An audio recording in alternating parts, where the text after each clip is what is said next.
One failed original IP, several underperforming titles, and a constant battle to keep these games above water tell the story behind Nintendo's rocky journey into the world of mobile games. I mean, for every breakout success like Pokémon Go or Super Mario Run, it seems like there's twice as many apps that simply fade away unnoticed, leaving behind this digital graveyard of games that at one point held a lot of promise. So today, I'd like to invite you to come dust off the cobwebs and see if we can piece together the mystery of what really went wrong behind some of these apps. And at the root of this long list of mobile games, both good and bad, we have one of Nintendo's biggest missteps to thank for it. You see, when it became glaringly obvious that the Wii U was not going to be a viable platform for Nintendo, the company was forced to begin looking around the playing field for a plan B, and fast, leading to a surprising statement from Satoru Iwata that the entire world would have thought to have been impossible only a few years prior. Nintendo was no longer ruling out the possibility of developing mobile games. Now, the 2010s saw some explosive growth for the mobile gaming market. As a kid myself at the time playing these games, sort of felt like you had this arcade in your pocket. You know the type, whether it was like Angry Birds, Clash of Clans, or Candy Crush, they were easy to pick up and easy to put down. Maybe you spent a few dollars here or there,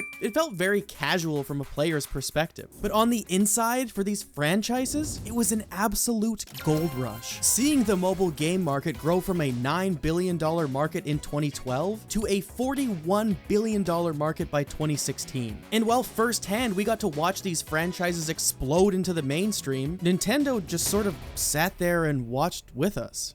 And as this industry grew, they began being criticized for not taking risks in the area, from both fans of the company and angry investors. It felt like mobile games were the logical next step for Nintendo, especially given how well their IP would be received and function on a mobile device. It's like they were sitting on a gold mine that everyone could see except for them. But at the time, both Iwata and Reggie had other priorities, with their sights still being set on the home gaming market. With Iwata even going as far as saying that Nintendo would simply cease to be Nintendo if they started developing mobile games, as well as Reggie stating that breaking down the console barriers for franchises like Mario, Zelda, or Pokemon could actually be a net negative for Nintendo's entire financial model. And while these comments make a lot more sense now that we're able to view them in retrospect with the success of the Nintendo Switch, due to the failure of the Wii U, their hands were tied. Nintendo was forced to take another look at this market, and ultimately 2016 was the year that we would finally see Nintendo's first big jump into the world of mobile games, with Miitomo. But before we get into that, I'm gonna have to charge you 1 like and 1 subscribe.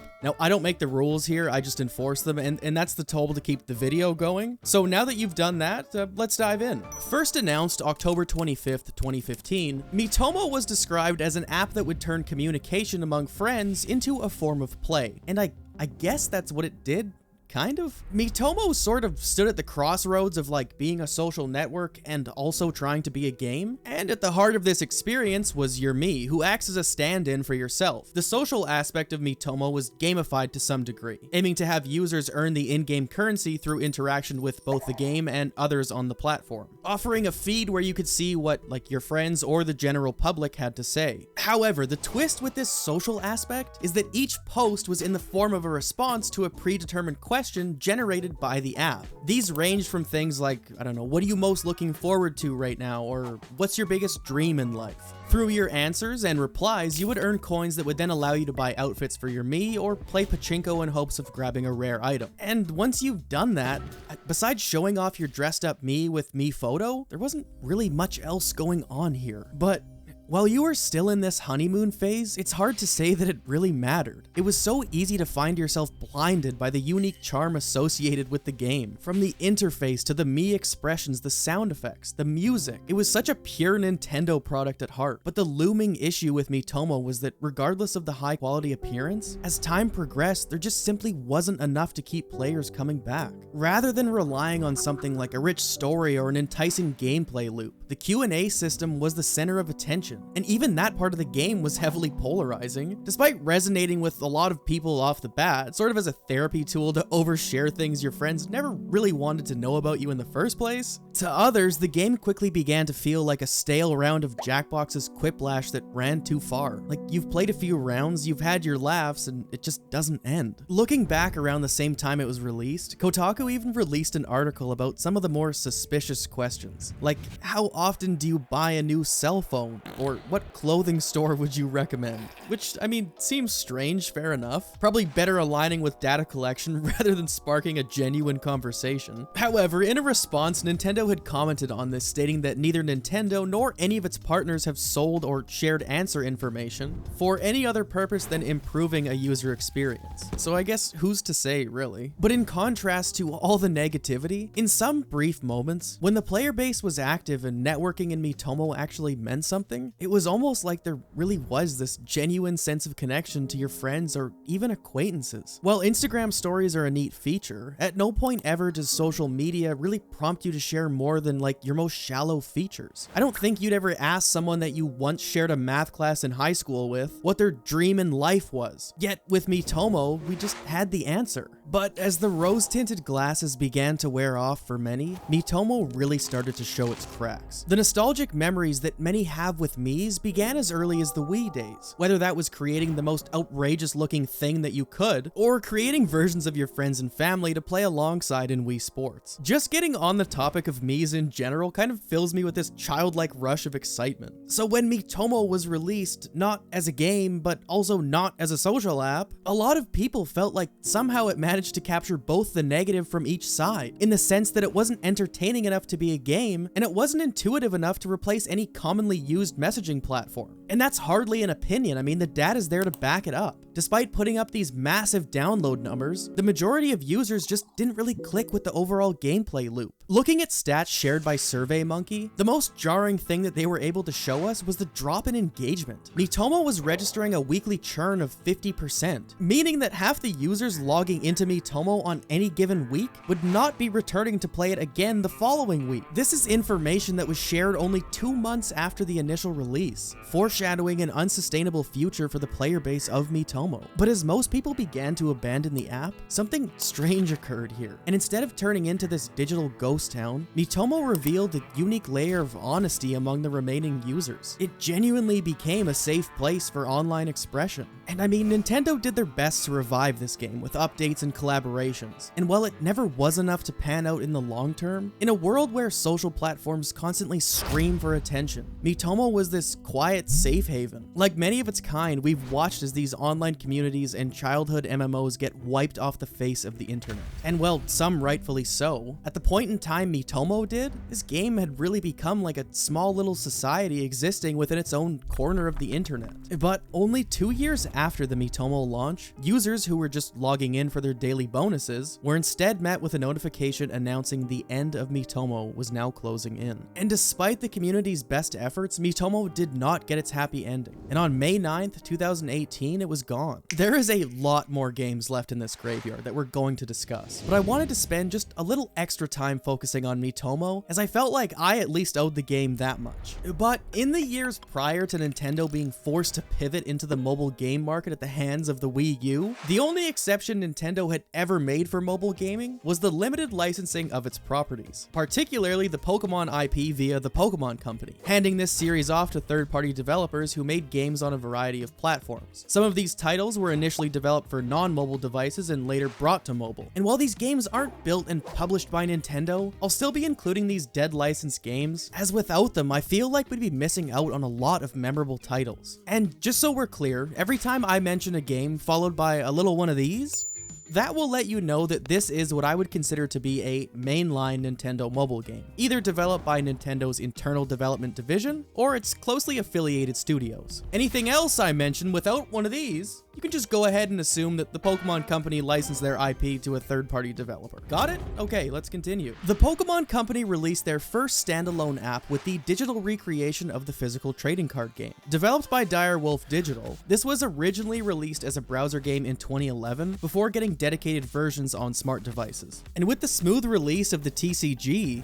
the only thing that made sense was to keep pumping these things out. And well, that's exactly what they did, releasing games like Camp Pokémon in 2014, Pokémon Shuffle in 2015, and while these were both met with a positive reception, the game that stings the most for me has to be Pokémon Duel. I can't sit here and claim I was a diehard fan because truthfully I wasn't. In many ways, I sort of contributed to the problem. I played this next game, don't get me wrong, more than a few times, but once the novelty wore off, I'm guilty of just leaving this one to collect dust in a folder on my phone. A quick visit to this game's subreddit is all it really takes to realize that the game was not nearly as widely disliked or as poorly received as it's painted to be online for some reason. While Pokemon Go was accessible to everyone who knew how to grip a phone, the much more galaxy-brained Pokemon Duel had a bit of a barrier to entry for the average smartphone user. Duel was a game developed by Heroes under the watchful eye of the Pokemon Company. This app was essentially a fresh coat of paint on the widely forgotten board game released in 2007, known as the Pokemon trading figure game. This was short-lived, and the downfall of this board game stemmed from the concerns regarding the profit margins in comparison to the trading card game. I mean, simply put, the sales of the figurines just didn't stack up against shiny cardboard, leading the company to doubt the game's long-term viability. And,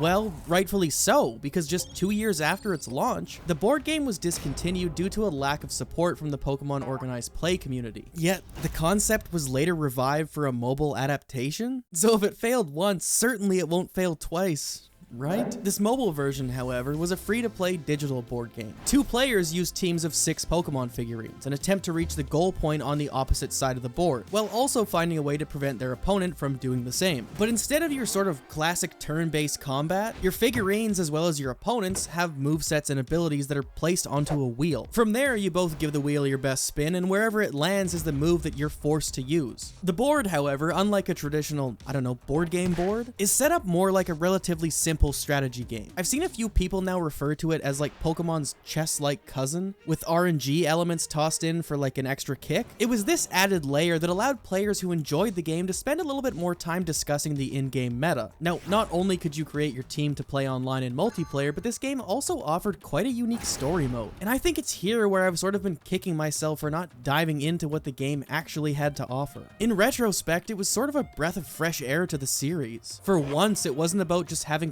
powerful Pokemon, but also how and when you put them into action, which in and of itself sort of echoes the complexities of chess, just on a much more digestible level for the average Pokemon fan. And while Pokemon can be continuously hit and miss with its storytelling, this game genuinely seemed like it was crafted with a lot of care as time went on. Despite being overshadowed by what is potentially the most impactful mobile game the world has ever seen, quietly as time progressed, Pokemon Duel was constantly receiving quality updates that aligned with the main games, adding new figures, Mega Evolutions, Z moves. The game was pretty fair in terms of its microtransaction setup. Wasn't anywhere near as egregious as something like Pokemon Unite. In Duel's single-player quest, you'd arrive on Carmonte Island, in hopes of becoming the Pokemon figure world champion. This is an island with 10 hotels, and your goal was to beat the 10 hotel owners in a duel, each owner sort of acting as your traditional gym leader. However, only 6 out of the 10 hotels had ever been shown when the game's service ended, meaning that the story was never able to conclude, and our vacation on Carmonte Island was cut short. And I think the sustainability of free-to-play models, competition within a franchise, and overall market saturation tell the story behind Pokemon Duel's downfall. The main one probably being that going out of your way to advertise the game could be completely finished for free might have been a double-edged sword for the series. While a bonus for fans, this game was still competing in a market that heavily relies on dedicated users for recurring revenue. Instead, those who grinded were able to achieve the things they wanted to without ever really having to shell out too much money, which is a good thing, you'd think. But overall, it just sort of showed us that quality and fan love don't always equal success in terms of dollars generated. Officially being put to rest October 31st of 2019, this happened to be the same year that Pokemon Masters hit smart devices as well. Now, whether or not this was a factor, I mean, we can't really say for sure. It's more likely that the game was no longer reaching viable sales numbers to keep it up and running. I mean, just by comparing the accessibility of other games on the App Store to Duel, this was a much more niche game that was going to appeal to a smaller audience. It's not to say it was bad. The audience it managed to captivate didn't just like it, they loved it.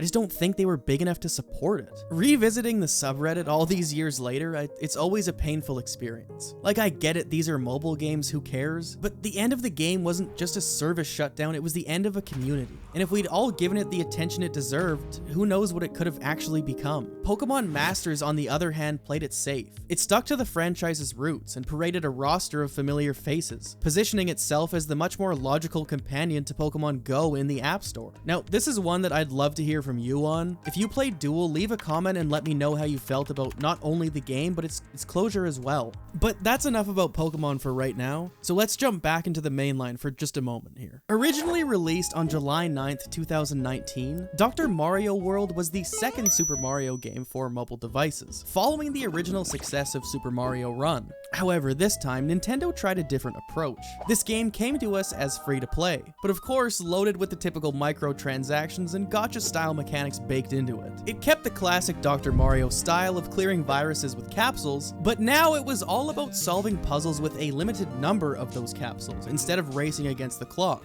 And goddamn, did this game ever feature some great characters and original renders. And for good reason, I guess. This time you could bring in support characters which help make clearing up the levels just a little bit easier. Now, only to survive for the short period it did is strange. I mean, this game wasn't exactly lacking in content. With a story mode campaign, versus mode, events, a new season every 2 to 3 months. I only played this game for a little bit, so my opinion's pretty much useless here, I guess. But this is one I struggled to figure out why it flopped so hard. A lot of the reviews I read said that it felt more like your typical Match 3 mobile game, thirsting for your hard-earned pocket change, rather than the polished Nintendo game that we're used to. The doctor seemed like he was more interested with what's in your wallet than if you were okay or not. I think the funniest review I found when it came to the microtransactions was written by Metro Game Central on Metacritic, who said it's oddly nauseating seeing Nintendo's much-loved characters cynically shaking you down for spare change. So, was this just a simple story of greed that turned players away? Or with a plethora of much more successful Match 3 games, did Dr. Mario just get outclassed in his own territory? When you compare it to the big-name apps like Pokemon Go, Fire Emblem, Animal Crossing, or even Mario Kart, the numbers just don't stack up. Despite being downloaded over 2 million times in just 3 days, it didn't hold the interest of its users, and of course that meant that it didn't make the kind of money that other Nintendo mobile games were making, and only a couple years later was closed down for financial reasons. It's sad to see it go, but with these mobile games primarily being server-based, there's a bottom line with each release that Nintendo obviously needs to make.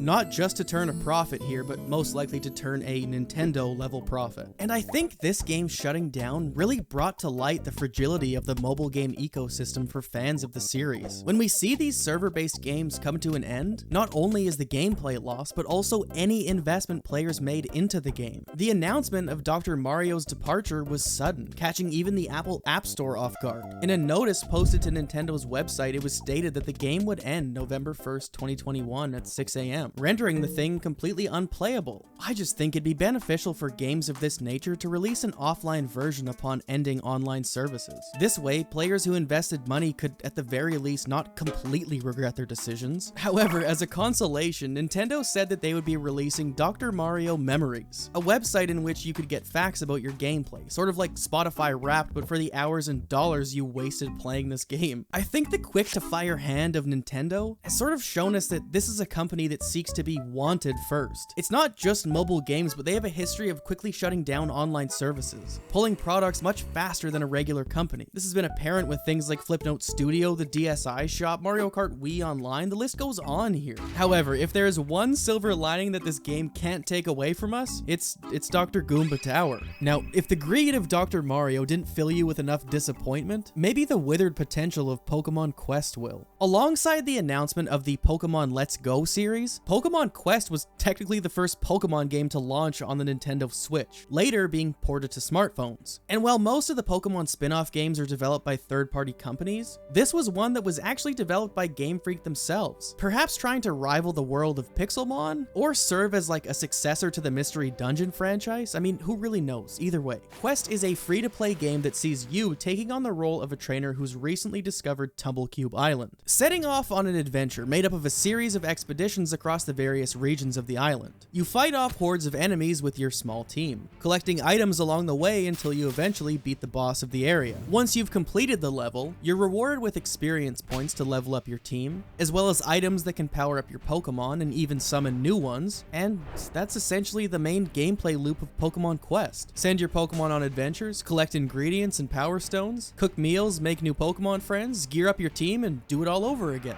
And while this game carries the same sort of grind familiar with Mystery Dungeon, it lacks a deeper purpose or proper story that made Mystery Dungeon so special in the first place. If you take the plot twists and compelling personalities away from Mystery Dungeon, I mean, what do you really have there? It's like, what's the point? It's a frustrating concept to deal with because, in my opinion, it's one of the more charming Pokemon spin-offs that has come out in the last decade. As previously mentioned, when first launched with Let's Go Pikachu and Eevee, Quest only contained the first gen to coincide with those games. But over time, the game just seemed to fizzle out. There were no major updates, even though fans expected more Pokemon generations to be added as more Switch mainline games came out, and rightfully so. The majority of the why behind this game defaulted to completing the Pokédex, and while fans kept waiting on this new update, it simply never arrived. It's hard to make it make sense here. When Quest was first released, it was advertised a lot. I'm talking 7.5 million downloads within its first week of release a lot. There was a line of Pokemon Quest plushes, and to call this game anything but a success, I mean, you'd be dead wrong. So why would Game Freak simply up and leave this game with so much potential? But what if I told you? In an alternate universe, there was a timeline where Quest was never left behind. A version existed that was so great, it would probably blow any recent mainline Pokemon game out of the water. And like, okay, probably not, but like with the state of Pokemon Violet when it first released, maybe. The Chinese version has been steadily growing in popularity, size, and charm. This version, handled by the company NetEase, morphed into something new, titled Pokemon Adventure. And it didn't just thrive, it exploded with updates. New features like PvP action, holiday events, and more. It showcased a realm of possibilities that Pokemon Quest could have explored. Sometimes there's games that just better suit countries over others, but I don't believe that was the case for a game like Quest. And while it still hasn't been removed from the App Store, it would be wrong to call this anything other than dead. And I can't help but feel like this is one that carries an undeniable sense of disappointment that echoes throughout the entire Pokemon community. Every end has a story, and every story deserves a worthy end to the tales spun within it. But instead, in this case, I can confidently say that Quest's story ended before it even had a chance to begin. But on the flip side of that coin, a game that rightfully deserved its fate was none other than Pokemon Rumble Rush. Pokemon Rumble is a long line of spin-off games that have been coming out since the Wii days, first releasing as a WiiWare title in 2009. And boy, oh boy, do you ever, like, move and wiggle a little bit in this one? Now, I don't mean any disrespect to the 7 Pokemon Rumble enthusiasts out there, but like, I can't be the only one thinking that this series sits on the lowest rungs of the Pokemon spin-off ladder. And I mean, don't get me wrong here, I wouldn't call myself a fan, but I always thought these games were good enough to justify their fair price tag. But when I first heard this game was coming to mobile, that's when I really thought that this would be the point that we would actually see Rumble break through as a more solidified title. It just naturally seemed tailor-made for a tap and swipe mobile experience. But good God, was I ever wrong? Rumble Rush was released in May of 2019, shutting down a little over a year later, making this game, on paper, Nintendo's loudest fart in the tub to ever hit a mobile platform, leading many to wonder, like,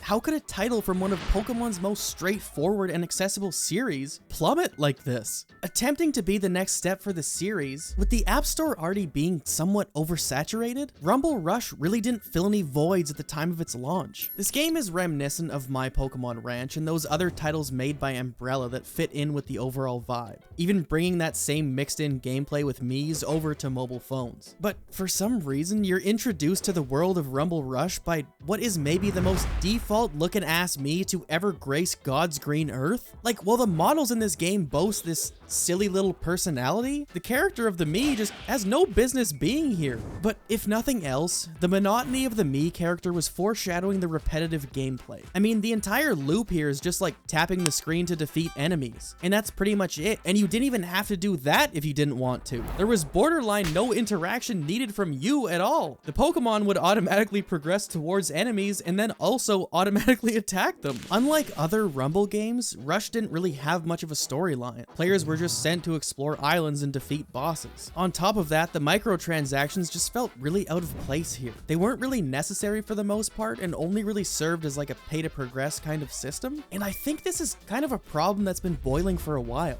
Pokemon spin-off games have been lacking, and perhaps that's due to the awkward growth phase that we're in right now. Nintendo traditionally juggled between home consoles and handheld devices, with spin-offs tailoring themselves to one or the other. For instance, the gameplay of Pokemon Ranger would feel terrible on a GameCube or Wii, but it finds its groove on the DS. And fast forward to today, the mobile game adaptations feel less like tailored experiences, and more like Nintendo titles just shoehorned into phones. Like, remember when they took GameCube games and started drilling in Wii controls and calling it the new playstyle? It's just half-baked. Rumble Rush is a game that most likely would have done well on the Switch. I don't even know if it ever really needed to hit mobile devices. Everything about this release just felt strange. Hitting app stores just months prior to Pokemon Masters, you sort of have to wonder how much of this game's failure was due to poor planning, or better yet, poor marketing. I mean, maybe it was hard to plan long-term with what was looming over Umbrella. See, in 2020, the developer behind Pokemon Rumble Rush had been disbanded and absorbed by creatures. And it seems like there could be a real possibility that not only did the mobile version of Pokemon Rumble die, but perhaps the entirety of the spin-off itself. So I guess here's where you weigh in. Leave a comment if you think this series is going to continue, or if Pokemon spin-offs almost feel like they're coming to a halt anyways. But while you're doing that, I'll take us into the next game in our series.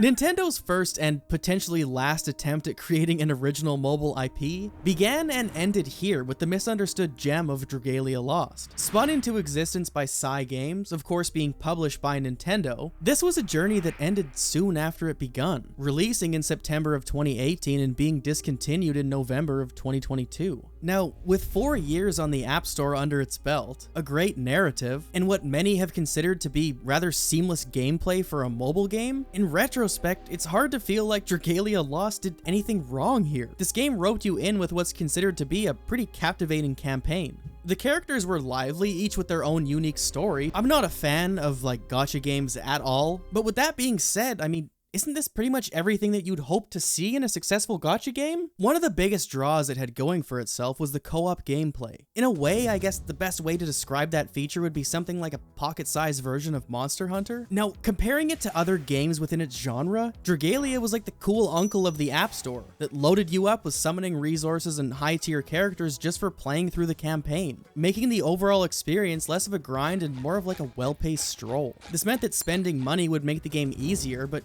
you could also argue that it wasn't necessary, like, at all. In the early days of the game, players discovered imbalances that almost halted revenue, as there was very little incentive to continue spending. So despite its solid gameplay, you almost have to look at what could be considered a rather weak monetization system for its weak level of profitability. I mean, even on a good day, your typical mobile game fanatic isn't spending much money anyways. The majority of the time when we see like these ads being plastered all over for games of this nature, they aren't even really targeted at us, but rather the whales that live among us. If we take a look at statistics for top grossing mobile games, or even gachas in general for that matter, the smallest percentage of users are usually responsible for more than half of a game's revenue. And in the case of Dragalia, whales had nothing to wail for. It had been generous to its players for too long, and it almost makes you wonder if that generosity stemmed from an attempt to mend things within the gacha community. Upon launch, this game found itself in the wrong place at the wrong time, being caught right in the middle of a lawsuit that took place between Nintendo and the White Cat Project over a dispute regarding control systems. Now, this subsequently damaged the reputation of Dragalia off the bat. Many had felt like Nintendo was taking aim at whoever they could in an attempt to eliminate competition, leaving fans with a negative taste in their mouth in a market where first impressions could make or break a game. Now,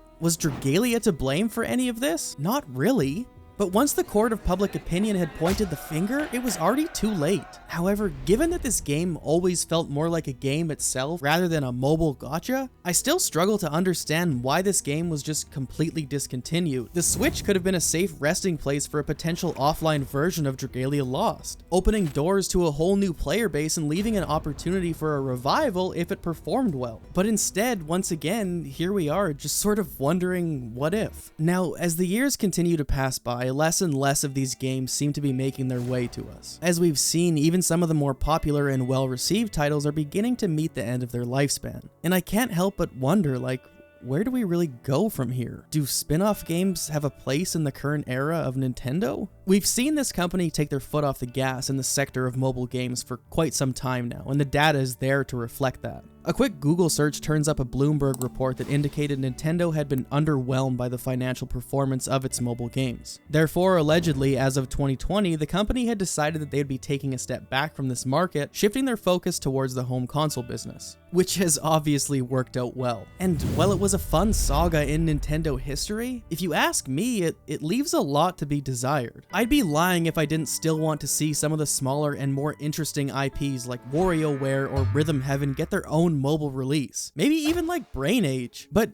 maybe I'm wrong on that one. I might not be the best judge of quality here. I mean, with all the positive reviews and intriguing stories buried within a lot of these dead apps, you almost have to wonder, like, how did these possibly fail? And I think, for me, that's an easy trap to fall into. The way that we view these games now, in our heads, it isn't always true. Even subconsciously, we're full of biases and distortions that can alter our opinions. We're prone to try and preserve things that ultimately might be better off gone. That rush of nostalgia you get thinking about some of these is intoxicating, and I think it leads us to say and do things that we don't really mean. A few months ago, I released a complete retrospective on the Mario Sports series, where I had declared a certain game that I won't be naming to avoid a fight in the comments again, one of the best Mario sports games to date. This was polarizing, and it split the comments about 50-50. A lot of people disagreed with me, but I didn't really care, because deep down I just had this hunch that I was correct. I was so convinced I actually decided to dig up my DS and my copy of the game and pay it a visit for the first time in what is probably the better part of a decade. And after playing it for